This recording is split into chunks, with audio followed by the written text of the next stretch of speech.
Vocês verem, pessoal, o próprio Flávio Joséfo, ele fala das profecias dos profetas. Deus, tocado de compaixão pelo sofrimento delas, realizou o que havia predito pelo profeta Jeremias, antes mesmo da ruína de Jerusalém, que passados 70 anos, ele está falando do retorno, né?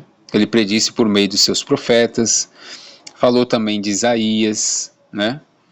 Ou seja, as profecias do retorno do exílio dos profetas não está falando do que os judeus ortodoxos ensinam por aí. Está falando do retorno do exílio babilônico, tá? E eu não estou anulando aqui também a promessa de restauração nacional, tá? Vamos em partes. Não tem o ditado dos judeus que diz: quando o Mashiach vier e construirá o templo, reunirá os dispersos, governará Judá, será descendente de Davi.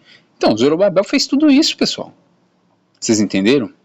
O próprio Flávio Joséfo diz aqui, no entanto, os judeus temiam que esse príncipe se arrependesse da permissão concedida, porém os profetas Ageu e Zacarias disseram-lhes que nada temessem, nem de Dário dos persas, porque estavam informados da vontade de Deus. Ou seja, as profecias concernentes ao templo de Ageu e Zacarias é do templo de Zorobabel, pessoal, Com esse auxílio, as obras progrediram e pelo entusiasmo que as profecias de Ageu e de Zacarias continuavam a dar ao povo, o templo foi terminado a fim de 7 anos no 9º ano do reinado de Dário. Ou seja, o próprio Flávio Joséfo fala que as profecias de Ageu e Zacarias concernentes ao templo são referentes ao templo de Zorobabel e não um terceiro templo futuro. Tá? Agora vamos para as objeções, de Zorobabel ter cumprido isso. Ezequiel 37 diz aqui o quê? Verso 21, diz-lhe, pois, assim diz o Senhor Deus, eis que eu tomarei os filhos de Israel dentre os estrangeiros, para onde eles foram, e os congregarei de todas as partes e os levarei à sua terra. E deles farei uma nação na terra, nos montes de Israel, e um rei será rei sobre todos eles, e nunca mais serão 2 nações. Nunca mais para o futuro se dividirão em 2 reinos. Fato. E nunca mais se contaminarão com seus ídolos, nem com suas abominações, etc. E meu servo Davi será rei sobre eles, e todos eles terão um só pastor, e andarão nos meus juízos e guardarão os meus estatutos e os observarão. E habitarão na terra que dei a meu servo Jacó, em que habitaram vossos pais e habitarão nela. Eles e seus filhos e os filhos de seus filhos para sempre, e Davi, meu servo, será seu príncipe eternamente. E farei com eles uma aliança de paz e será uma aliança perpétua. E os estabelecerei e os multiplicarei e porei o meu santuário no meio deles para sempre. E o meu tabernáculo estará com eles, aqui está falando do templo, tá? E eu serei o seu Deus e eles serão o meu povo. E os gentios saberão que eu sou o Senhor que santifico a Israel, quando estiver o meu santuário no meio deles para sempre. Aí pelo fato desses termos, para sempre, eternamente, as pessoas falam, isso aqui não pode ser porque depois de Zorobabel o templo foi destruído, etc e tal. Ok.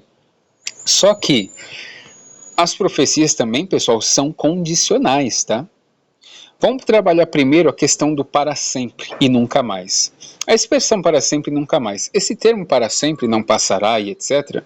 é comum na linguagem semita. Eu vou dar aqui alguns exemplos. Por exemplo, Jeremias 7,20 diz assim: portanto, assim diz o Senhor Deus, eis que a minha ira e o meu furor se derramarão sobre este lugar.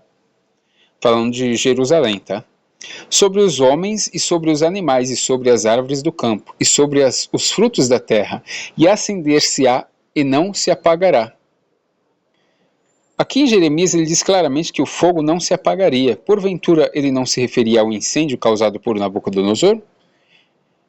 E o fogo queima até hoje? Jeremias 7,27 diz assim: mas se não me ouvirdes para santificardes o dia de sábado e para não trazer descarga alguma, quando entrardes pelas portas de Jerusalém, no dia de sábado, então acenderei fogo nas suas portas, o qual consumirá os palácios de Jerusalém e não se apagará. Esse fogo aqui era o que foi causado por Nabucodonosor, tá, pessoal? Eu pergunto, esse fogo ele está queimando até hoje? Não está. São expressões comuns na linguagem semita. Ezequiel 20:47 diz assim, e dize ao bosque do sul. está falando do reino do sul. Ouve a palavra do Senhor, assim diz o Senhor Deus, eis que acenderei em ti um fogo, que em ti consumirá toda árvore verde, toda árvore seca. Não se apagará chama flamejante. Antes com ela se queimarão todos os rostos desde o sul até o norte, está falando de todo Israel. E verá toda a carne que eu, o Senhor, o acendi, e não se apagará. Aqui Ezequiel fala contra o sul, Judá e Benjamim, e isso se cumpre em Nabucodonosor. Agora eu te pergunto, queima até hoje? Não, pessoal. Ó, Jeremias 52:12, que é o cumprimento do oráculo, que isso aqui ocorre em 587 a.C. Ó, no 5º mês, no 10º dia do mês, que era o 19º ano do rei Nabucodonosor, rei da Babilônia, Nebuzaradã, capitão da guarda, que assistia na presença do rei de Babilônia, veio a Jerusalém e queimou a casa do Senhor e a casa do rei, e também todas as casas de Jerusalém e a todas as casas dos grandes ele a incendiou. E todo o exército dos caldeus que estava com o capitão da guarda derrubou a todos os muros em redor de Jerusalém. Isso ocorre em 587 a.C. Eu te pergunto, estão queimando até hoje? E Jerusalém não foi reconstruída depois de tudo isso? Então pronto, pessoal. Não adianta se apegar em termos e negar alguns cumprimentos. Esse negócio de para sempre, eternamente, também, dependendo do contexto, é claro, podem ser coisas comuns da linguagem. Por exemplo, o fogo não queima até hoje.